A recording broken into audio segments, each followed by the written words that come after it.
Hello everyone. So if you wanna set, disable or enable vibration on your iPhone 12 Pro, you gotta open up your settings. Now scroll down to your accessibility tab right here. Your accessibility, find your touch option and find your vibration. So when the switch is on, it means the vibration is enabled and we can feel it.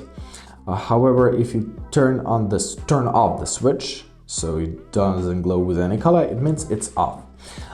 Please make note, when the switch is off, all vibration on your iPhone will be disabled, including those for earthquake, tsunami, and other emergency alerts. So I recommend you keeping it on.